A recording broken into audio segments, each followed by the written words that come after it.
Hola, muy buenas tardes. Soy el doctor Jesús Mendoza Pérez, Fellow de Endourología del Hospital Centro Médico Nacional Siglo XXI.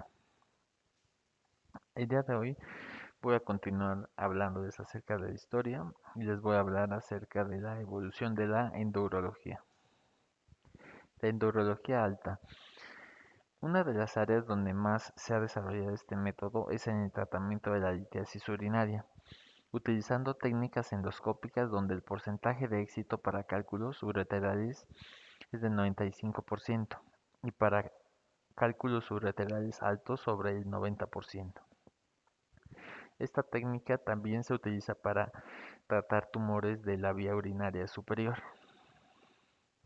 Antes, cuando el paciente presentaba un tumor de ese tipo, se tenía que someter a una cirugía grande y compleja. Hoy en día, en casos seleccionados donde los tumores que no sean de gran tamaño ni infiltrantes, se puede ofrecer la resección por vía endoscópica. Este método también permite un seguimiento más estricto, por lo que permitirá preservar aún más la función renal.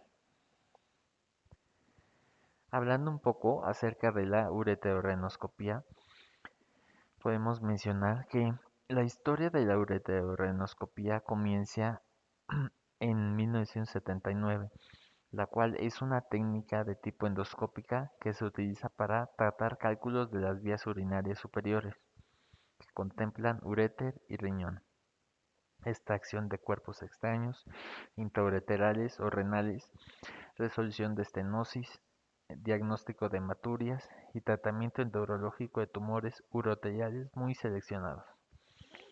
En los primeros casos, como no existía ningún sistema para extraer ni fragmentar los cálculos, se realizaba con sondas tipo Dormio, pero se tenían muchas dificultades. Posteriormente, Storz creó pinzas de rama corta con las que aún se tenían dificultades en la extracción de los cálculos. Sin embargo, después se creó una pinza de rama larga, la cual facilitó la extracción.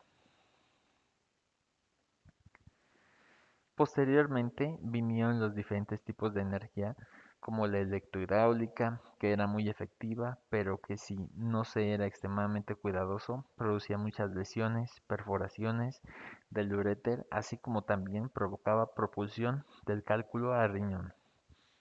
Después se desarrolló otro tipo de energía, que es la neumática, y finalmente el láser.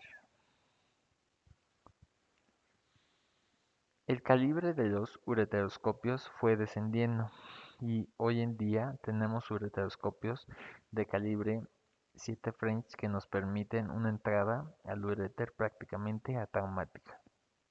Esta entrada atraumática en un principio no lo era tanto debido al grosor de los instrumentos.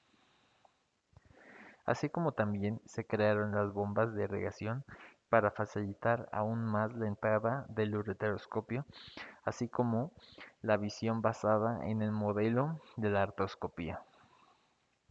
Posteriormente, el ureteroscopio flexible fue creado por Takayasu y lo popularizó su discípulo Jay Aso en Japón.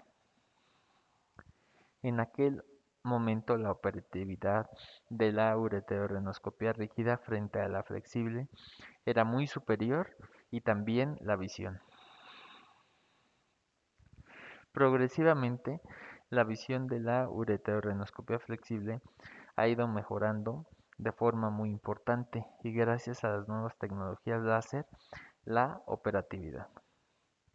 El doctor León y colaboradores se limitaron a inspeccionar el uréter terminal y nunca se les ocurrió subir más arriba. Por eso podemos decir que la creación del ureterorenoscopio es la conjunción de varias casualidades. Por eso se considera que este instrumento es 100% español, por tanto europeo. Así como también quien apoyó esta técnica y contribuyó de forma importante a su conocimiento y expansión fue el profesor J. A. Martínez Piñeiro. Hablando un poco de la nefrolitotomía percutánea, Este es un procedimiento endourológico que consiste en extraer cálculos de riñón de gran tamaño a través de una herida de 1 centímetro, por donde se accede al riñón y se fragmenta el cálculo y se extraen los restos. De esta manera se evitan cirugías abiertas de heridas muy grandes, complicaciones mayores y mayor tiempo de recuperación. Antes de la década de 1980, el tratamiento estándar para la enfermedad litiásica renal incluía la pielolitotomía extendida y la nefrolitotomía anatrófica. La nefrolitotomía percutánea nace con la realización de la primera nefroscopía, la cual fue llevada a cabo con un cistoscopio rígido a través de un tracto de nefrostomía. Dicho procedimiento fue realizado por Ruppel y Brown en 1941. Posteriormente, sigue su desarrollo cuando Godwin, del Departamento de Urología de la Universidad de Los Ángeles, California, colocó la primera sonda de nefrostomía de manera percutánea y fue el primero en realizar la primera nefrostografía anterógrada. Por tanto, fue quien introdujo el concepto de que se podía realizar un trayecto percutáneo para el acceso al riñón. Ya con el concepto que Godwin y que había dejado claro en 1976, Fernström y Johansson fueron los primeros en realizar una nefrolitotomía percutánea al realizar la dilatación de un trayecto percutáneo previo de una nefrostomía con ayuda de fluoroscopía, pinzas de Randall y una canastilla de Dormio. En 1977, Kurt introdujo el litodetector ultrasónico para fragmentar cálculos coraliformes y en 1979 Smith y colaboradores en la Universidad de Minnesota fueron los primeros en extirpar cálculos seleccionados de la pelvis renal a través de nefrostomías percutáneas. En 1981, Alkin y colaboradores en Alemania Occidental y en 1983, Wickham y colaboradores en Reino Unido extirparon cálculos a través de trayectos percutáneos maduros. Desde 1984, la introducción de nuevos equipos endurológicos como el nefroscopio flexible y litodetectores con mejores características de fragmentación han permitido que la nefrolitotomía percutánea se convierta en la técnica quirúrgica de elección para el manejo de una amplia variedad de cálculos renales. En sus inicios, realizar una nefrolitotomía percutánea con la técnica originaria tomaba varios días debido a que se realizaba una dilatación progresiva del tracto percutáneo día por día después de haber colocado una sonda de nefrostomía inicial. El paciente debía ir a casa y regresar en múltiples ocasiones. Posteriormente, el procedimiento evolucionó a un proceso de 2 etapas, acortando el tiempo necesario para realizar dicho procedimiento.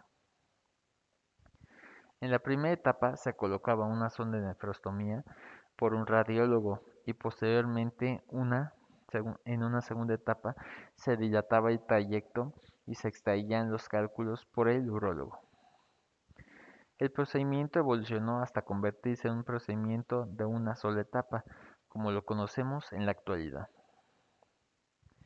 Comenzó siendo un procedimiento engorroso y complicado que tomaba varios días para poderlo realizar, hasta ser un procedimiento que puede ser realizado en una sola etapa.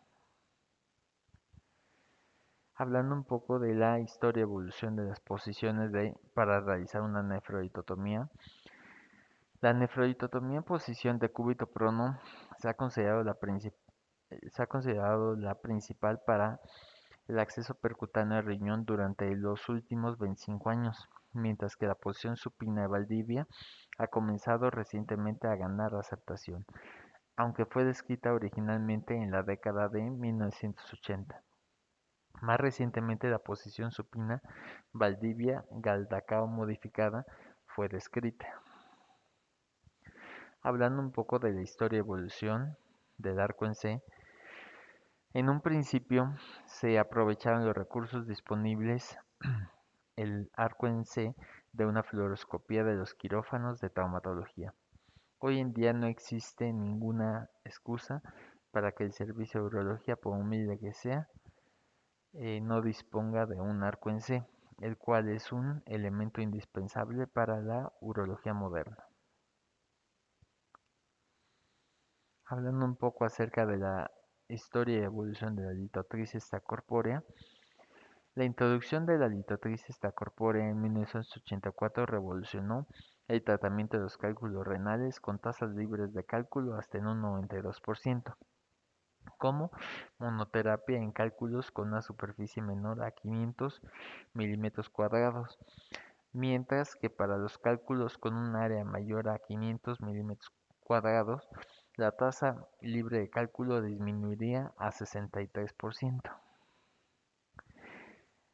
En estudios de casos y controles de nefrolitotomía percutánea contra litotricia extracorpórea se concluye que la nefrolitotomía percutánea es más efectiva en dejar una tasa libre de cálculo.